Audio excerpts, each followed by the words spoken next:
Bismillahirrahmanirrahim. Assalamualaikum warahmatullahi wabarakatuh. Berjumpa kembali dalam pembahasan materi ekonomi. Untuk kali ini kita coba mulai dari awal lagi untuk menyisir materi ekonomi menuju OSN. Ya, semacam rundownnya. Kita coba materinya yang kemungkinan sering muncul di soal OSN nanti.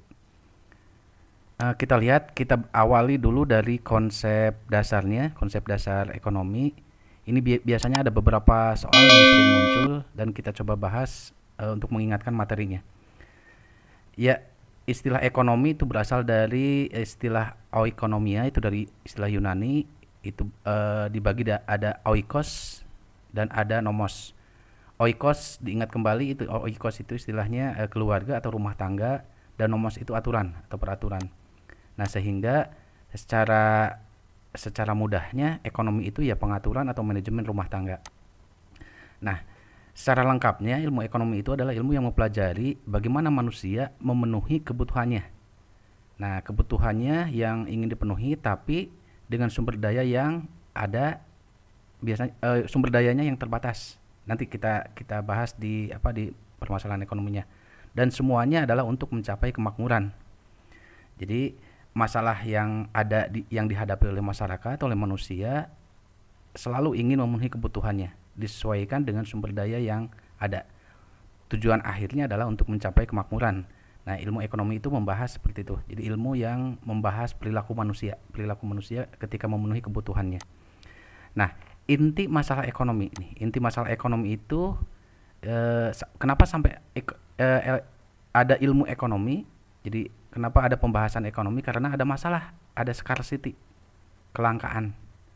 Kelangkaan di sini maksudnya adalah kebutuhan manusia yang tak terbatas menghadapi alat pemuasnya. Maksud alat pemuas kebutuhan di sini adalah sumber daya yang kita miliki itu sangat terbatas. Sedangkan kebutuhan manusianya, kebutuhan kita banyak, tapi sumber daya yang kita miliki itu terbatas. Jadi ada kontradiksi antara keinginan dengan kemampuan yang ada. Nah, kenapa sampai ada kelangkaan? Ini penyebabnya apa? Yang pertama adalah keterbatasan sumber daya. Kita punya keterbatasan kemampuan kita. Sumber dayanya tentu saja banyak keterbatasan. Terus perkembangan jumlah penduduknya juga. Nah, perkembangan jumlah penduduk ini tidak bisa dihindari, akan terus bertambah sehingga kebutuhannya akan terus meningkat. Secara agregat kalau jumlah penduduk berarti keterbatasan kapasitas produksi. Jadi tidak bisa kita memproduksi sebanyak-banyaknya karena memang kapasitas kemampuan untuk memproduksinya pun terbatas. Nah, ini biasanya akan disiasati dengan teknologi kalau untuk kapasitas produksi. Terus bencana alam juga ini akan mengakibatkan kelangkaan. Nah, karena ada kelangkaan ini, maka manusia itu tidak bisa memenuhi kebutuhannya semua. Semua kebutuhan tidak bisa dipenuhi sehingga dia harus membuat pilihan. Memilih mana kebutuhan yang urgent, yang disesuaikan dengan sumber daya yang ada, dan itulah yang dipilih. Jadi pilihan kebutuhannya banyak, tapi tidak semuanya bisa dipenuhi. Sehingga manusia harus memilih. Makanya ilmu ekonomi sering disebut ilmu pilihan, memilih kebutuhan. Nah, ketika manusia itu membuat pilihan, maka dia harus ingat, harus menyadari skala prioritasnya. Antara individu yang satu dengan individu yang lain, itu tentu saja beda skala prioritasnya. Kebutuhan mana yang harus dikedepankan dan kebutuhan mana yang bisa diundurkan waktunya. Nah, dampaknya seperti apa? Nah, seperti tadi yang sudah dijelaskan bahwa tidak semua pilihan bisa diambil, tidak bisa dipenuhi karena ada keterbatasan sumber daya. Nah, sehingga muncullah dalam ekonomi ada konsep opportunity cost atau biaya peluang. Nah, opportunity cost ini bisa diilustrasikan seperti ini.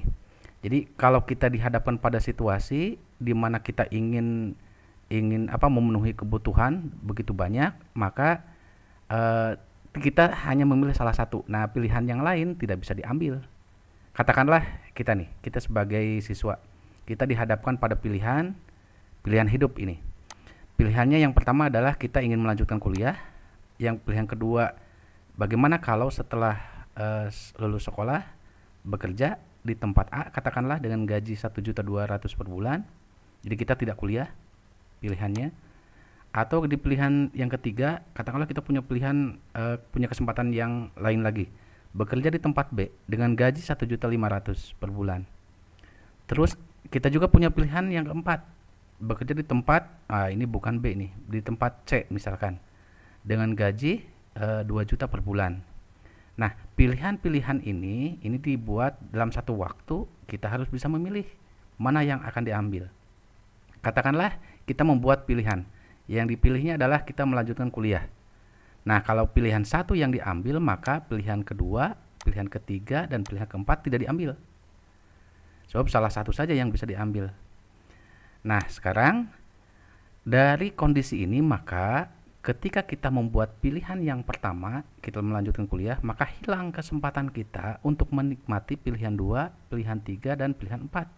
Atau dengan kata lain, hilang kesempatan kita untuk mendapatkan gaji dengan bekerja di tempat A, atau kita juga hilang kesempatan untuk menikmati gaji 1,5 juta per bulan di tempat B.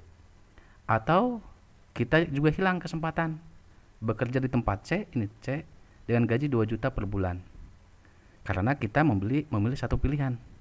Nah, sekarang pertanyaannya adalah mana opportunity cost-nya? Berapa opportunity cost-nya kalau diukur dengan satuan uang? Nah, opportunity cost ini adalah pilihan yang tidak diambil, nih, pilihan yang tidak diambil karena kita memilih ini. Jadi hilang kesempatan. Jadi biaya kesempatan disebutnya juga. Hilang kesempatan untuk menikmati salah satu dari ini. Kenapa disebut salah satu? Karena dalam satu waktu kita tidak bisa mengambil semuanya. Katakanlah kuliahnya tidak diambil. Apakah mungkin kita bekerja di tempat A, B, dan C dalam satu waktu? Kan tidak mungkin. Nah, yang rasional adalah pilihan yang tidak diambil, yang nilai ekonominya tertinggi. Nah, katakanlah kita nggak kuliah, yang paling rasional adalah kita yang ngambil yang gaji 2 juta per bulan. Seperti itu. Nah, berarti pilihan yang 4. Itulah opportunity cost. Jadi hilang kesempatan untuk menikmati gaji 2 juta per bulan dengan bekerja di tempat C ini ya. Jika kita memilih A. Jadi yang pilihan 2, pilihan 3 ini diabaikan ini. Jadi itu dalam dalam membuat pilihan itu memunculkan konsep opportunity cost seperti itu. Nah, berikutnya kita lanjutkan. Nah, sekarang untuk masalah ekonomi. Dalam soal-soal OSN ini sering kali muncul masalah ekonomi itu dibagi dua. Ada ekonomi klasik, ini pembahasan materi ekonomi di era klasik ini. Yang membahasnya dibagi ke dalam 3, ada konsumsi, ada produksi, ada distribusi. Kita ingat ada Adam Smith, ada David Ricardo, teori-teori ekonominya. Itu disebutnya ekonomi klasik. Dan seiring perkembangan ada ekonomi modern. Nah, masalah ekonomi itu dibagi ke dalam 3 pertanyaan. Apa yang harus diproduksi? What? Bagaimana caranya? Dan untuk siapa? Tapi sebenarnya pembahasan di dalamnya masih tetap sama tentang konsumsi, produksi, dan distribusi. Cuman pendekatannya yang berbeda. Nah, sekarang untuk menjawab permasalahan ekonomi ini, bagaimana cara mengatasinya? Solusinya bagaimana? Konsumsi agar diperoleh kepuasan maksimum, misalkan produksi agar bisa memproduksi dengan efisien, bagaimana? Nah, ekonomi modern pun sama. What? Apa yang harus diproduksi? Bagaimana caranya? Untuk siapa? Mendistribusikannya bagaimana? Solusinya bagaimana? Nanti ini akan dijawab dengan berbagai sistem ekonomi. Nah, di pemerintahan di lembaga pemerintahan untuk menjawab permasalahan ekonomi ini dibuatlah sistem ekonominya. Nah, sistem ekonomi yang dikenal adalah ada yang tradisional, ada yang komando atau terpusat, ada yang pasar, ada mix terpusat dan pasar. Kalau tradisional berarti ini masih primitif. Jadi kebutuhan pada saat itu siapa yang akan memproduksinya ya tergantung di masyarakat itu saja, tradisional seperti itu. Dan biasanya di masyarakat yang tradisional alat tukarnya pun masih barter lah. Ini identik dengan zaman dulu. Nah, sekarang yang muncul adalah yang biasanya sering diperbandingkan adalah sistem ekonomi terpusat dan ekonomi pasar liberal. Nah, titik poinnya adalah materi ini untuk terpusat itu dikendalikan oleh pemerintah. Semua konsumsi produksi distribusi, apa yang harus diproduksi, bagaimana caranya untuk siapa saja, ini dikendalikan oleh pemerintah. Beda dengan pasar. Kalau ekonomi pasar dilepaskan ke masyarakat sesuai dengan permintaan dan penawaran. Jadi apa yang diproduksi silahkan masyarakat saja yang akan melihat. Oh, situasinya seperti ini yang diproduksi. Jadi masyarakat yang berinisiatif, yang berkreasi. Tapi kalau yang terpusat, pemerintah yang menentukan.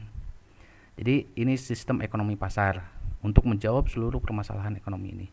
Terus ada juga kita mengenal ada mix, ada perpaduan antara terpusat dan pasar.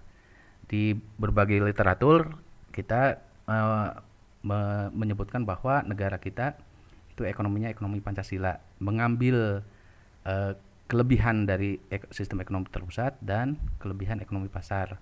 Nah, kalau di mix terpusat di Indonesia, sistem ekonomi Indonesia untuk yang menguasai hajat hidup orang banyak itu dikuasai oleh pemerintah, tapi yang tidak menguasai ya hal yang lainnya dilemparkan ke pasar. Tapi tetap ada peran pemerintah. Jadi kalau di ekonomi pasar yang betul-betul liberal, betul-betul dilemparkan ke pasar, pemerintah tidak ikut campur tangan. Kalau terpusat sebaliknya, terpusat itu dikendalikan semuanya oleh pemerintah. Nah, kalau mix perpaduan terpusat dan pasar, pada situasi tertentu pemerintah intervensi ke pasar, pada situasi yang lainnya pemerintah melepaskan ke pasar, seperti itu. Nah, ini tentang masalah ekonomi, solusinya dan memunculkan sistem ekonomi. Nah, di soal OSN biasanya suka muncul yang seperti ini. Oke, kita lanjutkan pembagian ilmu ekonomi. Nah, ini juga sering-sering muncul nih di OSN 2019, 2020, 2021 pun kemarin ada. Pembagian ilmu ekonomi itu ada ilmu ekonomi mikro dan ada ilmu ekonomi makro. Ini berkaitan dengan pembahasannya. Jadi ada ekonomi mikro, ekonomi makro. Nah, untuk OSN pun ini ada pembahasan mikro, makro, dan ada akuntansi. Nah, kalau di sekolah, mikro itu dibahas di kelas, semuanya dibahas di kelas 10. Dan ada ekonomi makro itu di kelas 11 dan ada bagian di kelas 10 juga ada. Nah, poin pentingnya perbedaan antara ilmu untuk ekonomi makro, pembahasan ekonomi makro dan ekonomi mikro adalah yang pertama, perilaku yang dibahas itu perilaku ekonomi perorangan atau individu. Kalau mikro cenderung kecil, jadi identik, ruang lingkupnya sedikit. Nah, lingkup materi yang dibahas adalah perilaku konsumen, produsen, serta interaksinya ketika di pasar. Jadi teori tentang harga, terus permintaan, penawaran, keseimbangan pasar, itu semuanya di ekonomi mikro di sini. Nah, sekarang beda selanjutnya untuk ekonomi makro, ini perilaku ekonomi secara keseluruhan, agregat. Jadi kalau mikro perorangan, nah kalau makro gabungan dari individu-individu itu digabungkan, dibuat agregatnya permintaan satu orang kalau mikro, kalau makro permintaan banyak orang, permintaan masyarakat, seperti itu. Lingkup materinya pun lingkup materi agregat juga, pendapatan nasional, kebijakan pemerintah di bidang ekonomi tentunya, kebijakan fiskal moneter, terus ada APBN, mengatasi inflasi, ketenaga kerjaan. Nah, ini pembahasan ekonomi makro. Dan ini sering soal itu mencari pembedaan antara pembahasan ekonomi mikro dan ekonomi makro. Nah, sekarang di OSN juga terkadang ada pendekatan ekonomi normatif dan ekonomi positif nih. Jadi saya menyebutnya ekonomi normatif versus ekonomi positif. Ini pernah muncul di OSN 2019. Ya, kalau ekonomi normatif itu menunjukkan biasanya kalau di soal itu dalam bentuk pernyataan biasanya. Menunjukkan kondisi ekonomi yang seharusnya atau yang diharapkan untuk mencapai kemakmuran. Jadi sebaiknya biasanya pernyataannya seperti itu, seharusnya seperti itu. Jadi tidak berkaitan dengan fakta yang ada di lapangan, tapi keinginan sesuatu hal yang ingin diwujudkan, seperti itu. Contohnya seperti ini, tingkat pengangguran sekarang ini meningkat, maka seharusnya pemerintah membuat kebijakan yang bisa membuka lapangan kerja baru. Jadi keinginan. Nah, kalau kalau ingin melihat kalau di soal biasanya dalam bentuk pernyataan, kata kuncinya ya ini, seharusnya, sebaiknya. Kalau dalam bahasa Inggris should, ought to, itu yang seperti itu.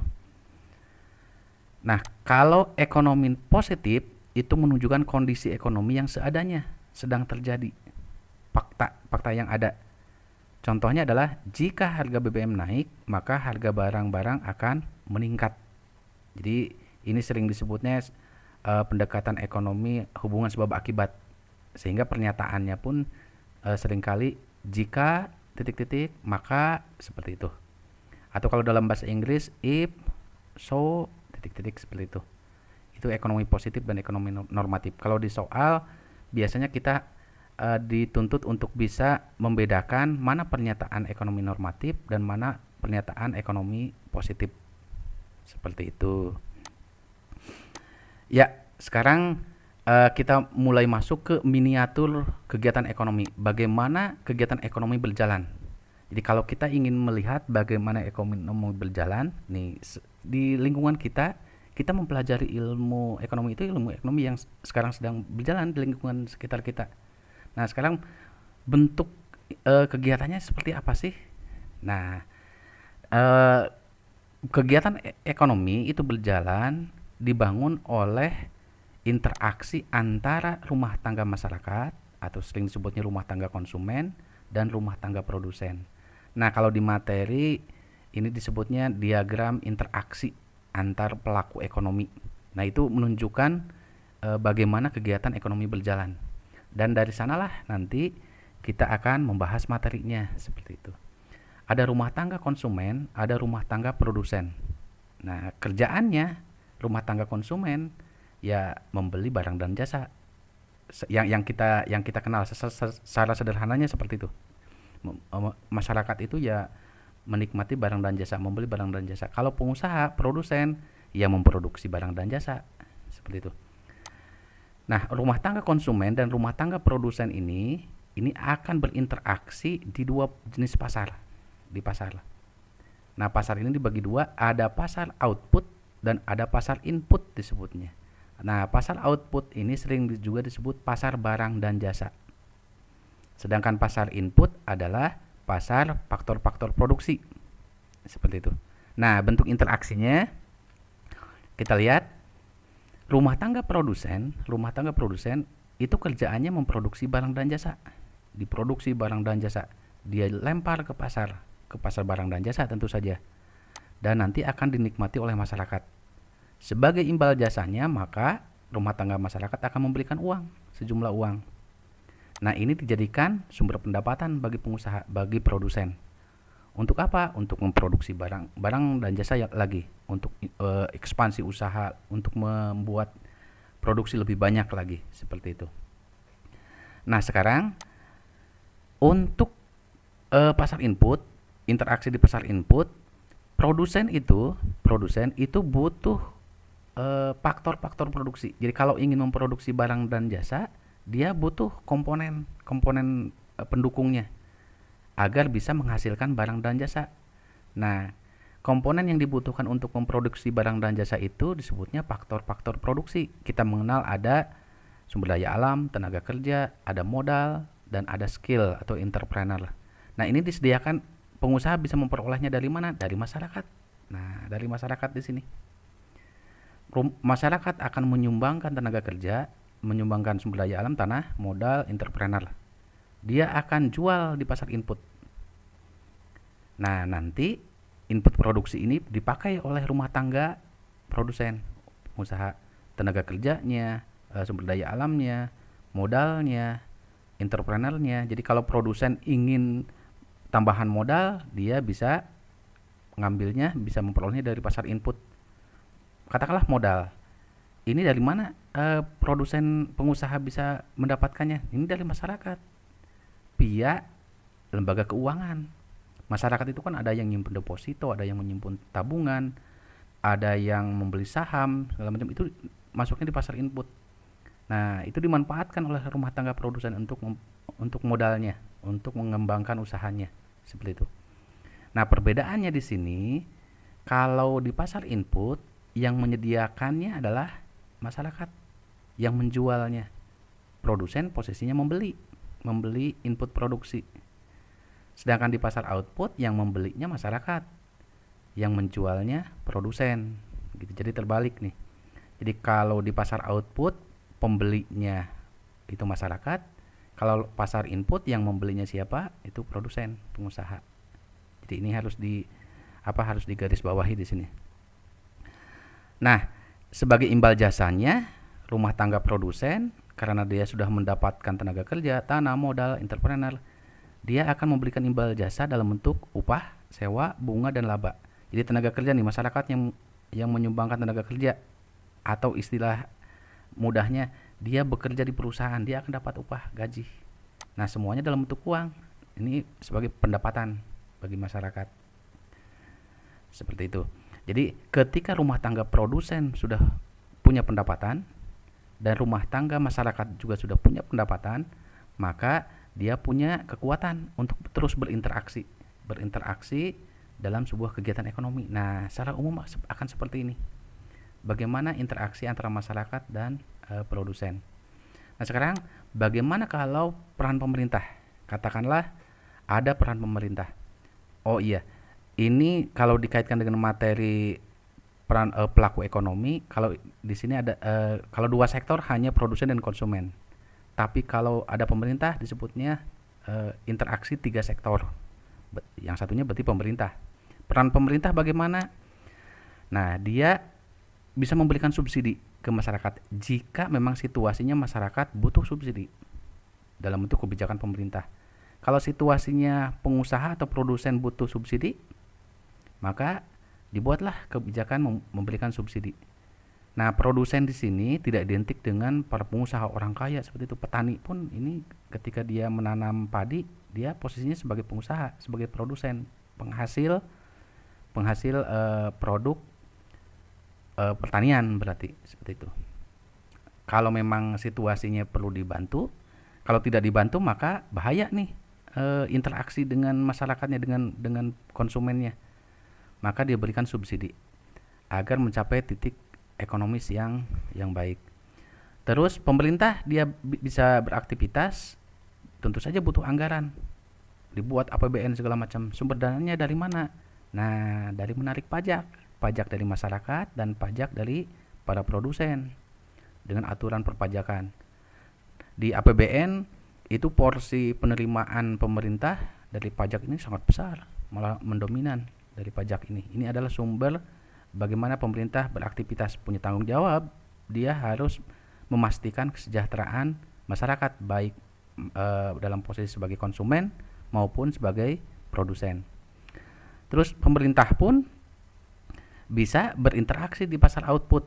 Dia membeli barang dan jasa atau pemerintah menjual barang dan jasa. Seperti itu. Terus bagaimana interaksinya dengan di pasar input pemerintah ini? Pemerintah bisa butuh modal, dia ke pasar input.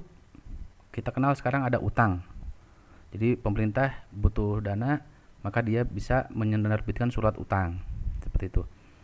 Atau pemerintah untuk belanja pegawai. Itu seperti itu.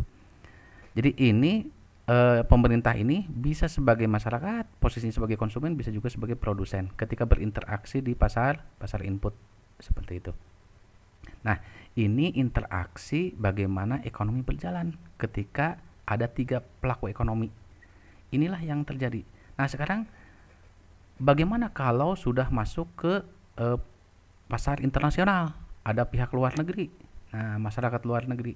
Masyarakat luar negeri pun sama di sini. Kalau berinteraksi, masyarakat luar negeri bisa sebagai produsen, bisa sebagai konsumen. Nah, ketika berinteraksi di pasar output, ini kita kenal disebutnya ekspor impor barang dan jasa. Jadi kalau produsen memproduksi barang dan jasa, menjual ke pasar output, dijualnya ke masyarakat luar negeri, berarti dia mengekspor. Kalau masyarakat luar negeri memproduksi barang dan jasa, menjual ke pasar output di kita di dalam negeri, maka berarti ngeimpor posisi kitanya. Seperti itu. Bagaimana kalau berinteraksi di pasar input? Nah, masyarakat luar negeri juga bisa menanamkan investasi, menanamkan modal di Indonesia, masuk ke bursa di sini, atau tenaga kerja asing bisa masuk juga ke sini. Nah, ini semuanya materi tentang konsep dasar ekonomi yang sering yang muncul di OSN. Nanti secara bertahap kita akan rundown lagi materi berikutnya. Dan untuk pembahasan soalnya sudah ada dibahas di pembahasan soal OSN 2019, 2020, 2021 di video pembelajaran yang sudah diposting di YouTube saya ini. Ya, terima kasih atas perhatiannya. Nanti kita lanjutkan lagi. Semoga bermanfaat. Assalamualaikum warahmatullahi wabarakatuh.